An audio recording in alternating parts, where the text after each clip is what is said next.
Hello friends, என் பேர் தான் ஆலியா. நான் 3rd ஸ்டாண்டர்ட் படிக்கிறேன். இன்னைக்கு நான் என்னோட ஃபேமிலிஸை பற்றி சொல்ல போகிறேன். முதல்ல நான் யாரை சொல்ல போகிறேன்னா, அப்பாயோட பேர்லேருந்து நான் தொடங்குறேன். அப்பாயோட பேர் அருள்தாஸ். அப்புறம் அம்மையோட பேர் ஆஷா. அம்மையோட பேர் ஆஷா. அதுக்கப்புறம் அண்ணனோட பேர் பெட்சல். அப்பமையோட பேர் டெய்சி மேரி. அதுக்கப்புறம் அவங்க என்னென்ன வேலைகள் பார்க்குறாங்கன்னு சொல்ல போகிறேன். அப்பா வந்து அட்வொகேட், அம்மா வந்து டீச்சர், அண்ணன் வந்து ஐஎஃப்எஸ் ஆஃபர்ன்னு சொல்கிறான். அவன் தான் தெரியாது.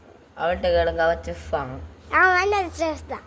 நான் வந்து செல்ல சொல்லு, அவன் செஃப். ஆனால் இதை கண்டா பயப்படா. இவ பாருங்க. சாரி, அது நான் இன்னும் பரவாயில்ல, நான் இன்னும் செஃப் போடலைல. அல்ல இன்னைக்கு நான் இந்த இவ்வளோ சின்ன லைன்ஸ் தான் பேச போகிறேன்.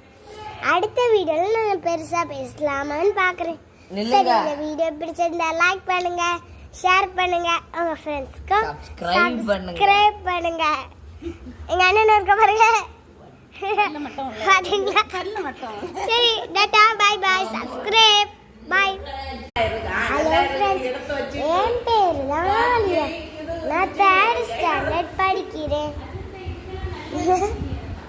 நான் ஒரு மயில் கட்டுரை சொல்ல போகிறேன். முதல்ல, மயில் நமது தேசிய பறவை. மயிலின் தோகை பளபளக்கும் 7 வண்ணங்கள் கொண்டது. ஆண் மயிலுக்கு தோகை உண்டு, பெண் மயிலுக்கு தோகை இல்லை. கார்மேகத்தை கண்டால் மயில் தோகையை விரித்து ஆடும். இது உங்களுக்கு பிடிச்சிருந்தா அடுத்த கட்டுரையை நான் சொல்லுவேன். அடுத்து நான் ஏதாவது ஒரு கட்டுரை சொல்லுவேன். சரி, வைக்கிறேன். டாடா, பாய் பாய்.